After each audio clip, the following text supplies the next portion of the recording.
இன்று நாங்கள் கெமிக்கல் கால்குலேஷனில் உள்ள சில MCQ வினாக்களையும் விளக்கத்துடனான விடைகளையும் பார்ப்போம். அடுத்தது 2008ஆம் ஆண்டு வந்த 4வது வினாவுக்கு போவோம். இது ஒரு இலகுவான வினா. MsO4.xH2O ஆனது திணிவு ரீதியாக 36% H2Oவை கொண்டுள்ளது. Xஇன் பெருமானம். ஒவ்வொன்றுடையும் மூலத்திணிவு தந்திக்கிறாங்க. MsO4.xH2O. இப்போ MsO4.xH2Oட மூலக்கூற்று திணிவு பார்த்தோம்னு சொன்னால் அது 160 சக 18x. இந்த 160ன்னு சொல்கிறது MsO4 அளவு. H2O தான் 18x. இதில் 18x வந்து நீர். அவங்க சொல்லிக்கிறாங்க 100ல் 36 வந்து நீருன்னு சொல்லி. அப்போ 160ல் 18xல 18x நீருன்னு சொன்னால் 100ல் 36 நீர். ஆக இந்த சமன்பாட்டை தீர்க்கிறதுனால எங்களுக்கு எக்ஸுக்குரிய பெருமானத்தை நாங்கள் கண்டுபிடிக்கலாம். அது x = 5. அடுத்ததாக 2010ஆம் ஆண்டு வந்த 33வது வினாவை பார்ப்போம்.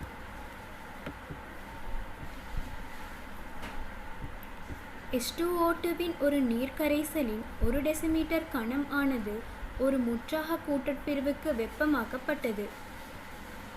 வெளிவிடப்பட்ட ஆக்சிஜனின் கனவளவு நியம வெப்பநிலை அமுக்கத்தில் 8 டெசிமீட்டர் கணம் ஆக இருந்தது. செறிவை மோல் டெசிமீட்டர் கணத்தில் நியம வெப்பநிலை அமுக்கத்தில் ஒரு மோலின் கனவளவு 22.4 டெசிமீட்டர் கணம்.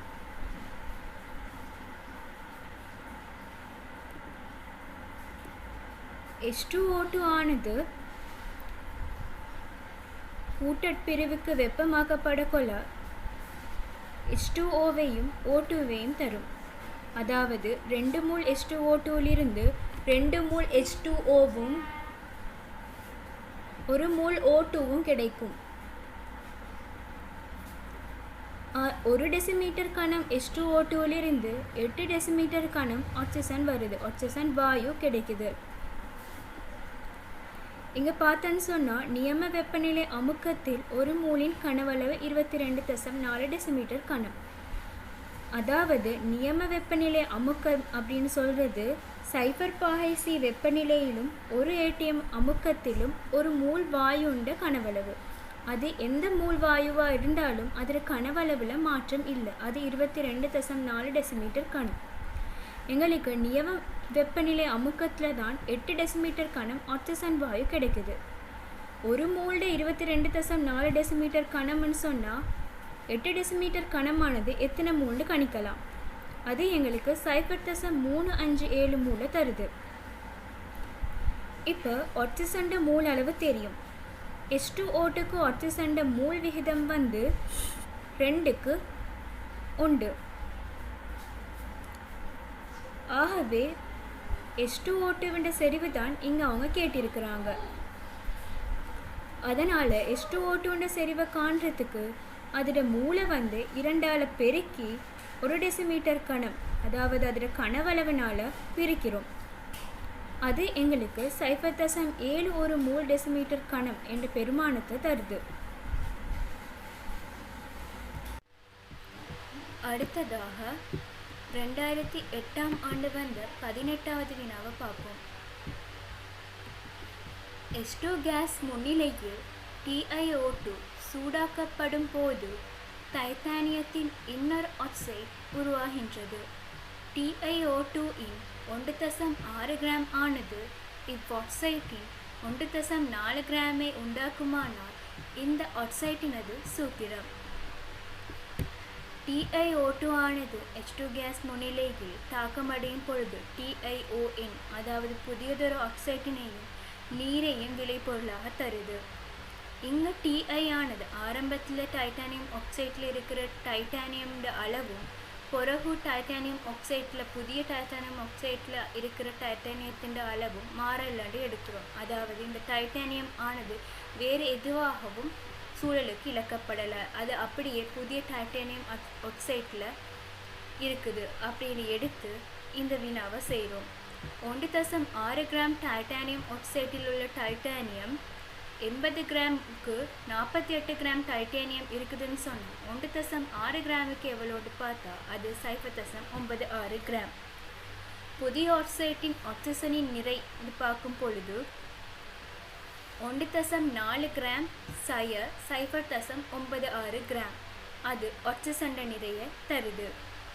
இப்போ எங்களுக்கு டைட்டானிய ஆக்சைட்டில், அதாவது புதிய டைட்டானியம் ஆக்சைட்டில் டைட்டானியத்தின் நிறையும் தெரியும். ஆகவே அந்த நிறைகள் ஒவ்வொன்றையும் அதில் சார் மூலர் திணிவினால் பிரிக்கிறோம். அது 0.02 பெருமானத்தையும் 0.03 பெருமானத்தினையும் தருது. வந்த பெருமானங்களில் சிறிய இலக்கத்தினால இரண்டையும் பிரித்தா 1க்கு 1.5 என்ற விகிதத்தை தருது. அது 2க்கு 3 விகிதம். ஆகவே ஆக்சைட்டின் சூத்திரம் Ti2O3. அடுத்ததாக 2008ஆம் ஆண்டு வந்த 31வது வினாவை பார்ப்போம்.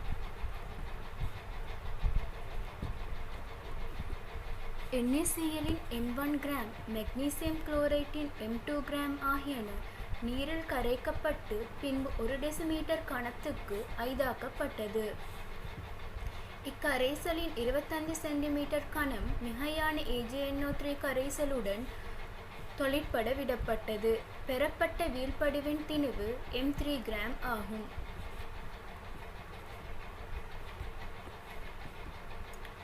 ஒவ்வொன்றையும் சார் மூலர் திணிவுகள் தந்திருக்கிறாங்க. சரியான கோவையை உயிர்த்தறிய சொல்லியிருக்கிறாங்க.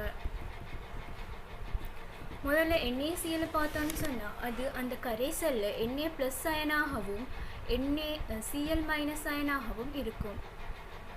NaCl மூலளவு துணியலாம் M1 gram. அதில் திணிவு, அதோட சார் மூலர் திணிவு capital M1, M1 gram over capital M1 NaCl மூல தரும். NaClக்கு குளோரின் மைனஸ் மூல் விகிதம் 1க்கு 1. ஆகவே குளோரின் மைனஸ் மூல் அளவின் துணியலாம். அதுவும் M1 gram over capital M1. அடுத்தது மெக்னீசியம் குளோரைட்டை பார்த்தோம் சொன்னால் மேல் குறிப்பிட்டவாறு மெக்னீசியம் குளோரைட்ட மூல அளவையும் துணியலாம். அது M2 gram over capital M2. ஆனால் மெக்னீசியம் குளோரைட்டுக்கு குளோரின் மைனஸ் மூல் விகிதம் 1க்கு 2. அதனால் chlorine minus mole 2M2G over capital M2. அடுத்தது பார்த்தோன்னு சொன்னால் இதில் இருக்கிற குளோரின் மைனஸ் அயன்கள் மிகையான AgNO3 கரைசலுடன் இணைந்து AgCl என்ற ஒரு வீழ்படிவை தருது. AgCl வீழ்படிவு M3 gram over capital M3. அதில் திணிவு M3 கிராம், சார் மூலர் திணிவு கேபிட்டல் M3. ஆகவே M3 gram over capital M3. இங்கு தரப்பட்டிருக்கிற கோவைகளை யூஸ் பண்ணி எங்களுக்கு விடையில் தந்த மாதிரி கோவை ஒன்றை பெறலாம்.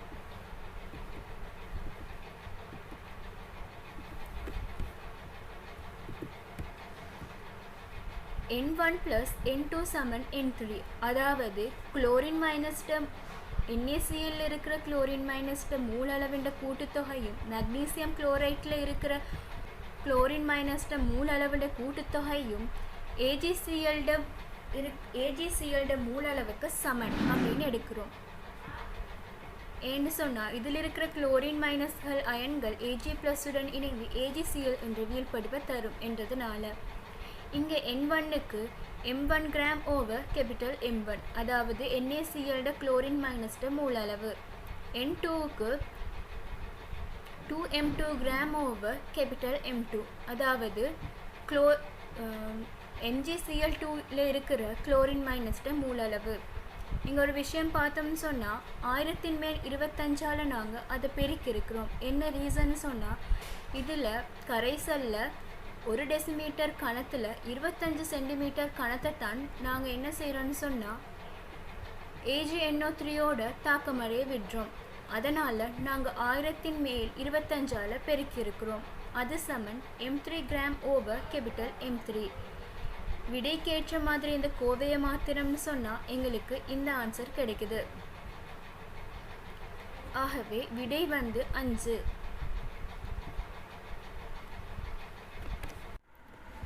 அடுத்ததாக 2012ஆம் ஆண்டு வந்த 29வது வினாவை பார்ப்போம். அறை வெப்பநிலையில் HClன் 0.1 மோல் டெசிமீட்டர் -3 கரைசல் ஒன்று ஒரு PbNO3 2S கரைசலின் 100 சென்டிமீட்டர் கனத்துடன் தாக்கம் பூரணமாகும் வரைக்கும் மெதுவாக சேர்க்கப்பட்டது. கிடைக்கும் கரைசல் வடிக்கப்பட்டு மீதி மாறா திணிவுக்கு உலர்த்தப்பட்டது. உலர் மீதியின் திணிவு 0.139 கிராம் ஆகும். PbNO3 2S கரைசலின் செறிவு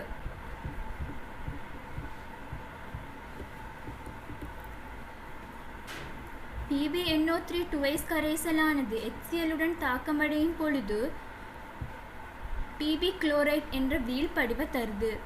அந்த வீழ்படிவிட திணிவு தான் 0.139 கிராம். PbNO3 2S சார் மூலக்கூற்று திணிவு 331 கிராம் மூல் -1. Pb குளோரைடு சார் மூலக்கூற்று திணிவு 278 கிராம் மூல் -1. 278 கிராம் Pb குளோரைட் உருவாக தேவையான PbNO3 2S திணிவு 331 கிராம். 0.139 Pb குளோரைட் உருவாக தேவையான PbNO3 2S திணிவு 278 கிராமுக்கு 331 சொன்னால் எங்களுக்கு Pb குளோரைட் திணிவு 0.139 கிடைச்சிருக்குது. ஆகவே அதோட திணிவை பார்த்தோம்னு சொன்னால் அது 0.165 கிராம். 278 கிராமுக்கு 331 சொன்னால் 0.139க்கு எவ்வளோண்டு பார்க்குறோம். அது 0.165 கிராம் என்ற பெருமானத்தை தருது. இதிலிருந்து அதோட மூல காண்றோம். மூல காண்றதுக்கு என்ன செய்கிறோம்னு சொன்னால் PbNO3 2 டைம்ஸ் மூலக்கூற்று திணிவினால் பிரிக்கிறோம். சார் மூலக்கூற்று திணிவினால் பிரிக்கிறோம். அது எங்களுக்கு 5^10⁴ மூல் என்ற அளவை தருது. அவங்க மேலே கேள்வியில் குறிப்பிட்டிருக்கிறாங்க 100 சென்டிமீட்டர் கனம் கரைசல்னு சொல்லி. ஆகவே அது டெசிமீட்டருக்கு மாற்றுறதுக்கு 10⁻³ பெருக்கி இருக்கிறோம். ஆகவே விட கிடைக்குது எங்களுக்கு 5^10⁻³ மூல் டெசிமீட்டர் -3.